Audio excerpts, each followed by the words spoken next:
अस्सलामु अलैकुम वरहमतुल्लाहि वबरकातुहू। ये देखें जी, ये हमारी मुर्गियाँ।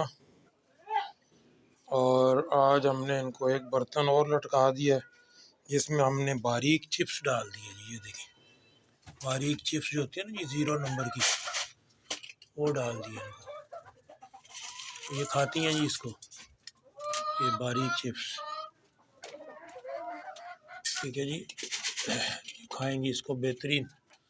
ये पहले इस बर्तन में मैंने डाला हुआ था, इसके अंदर फिर ये बिठे वगैरह कर देती हैं, तो मैंने कहा चलो इसके अंदर कोई बचा कुचा सालन, कोई चावल वगैरह डाल दिया करेंगे। और ये जो मुस्तकिल है चिप्स इनको चाहिए होती है, इससे इनका निज़ाम हज़म बहुत अच्छा रहता है और इनकी कैल्शियम पूरी रहती है। अब ये साल से ऊपर हो गया, ये मुर्गियाँ अंडे दे रही हैं, साल से भी ऊपर हो गया, दूसरा साल है इनको। इनके अंडों में किसी किस्म की कैल्शियम की कमी नहीं आई, कुछ नहीं।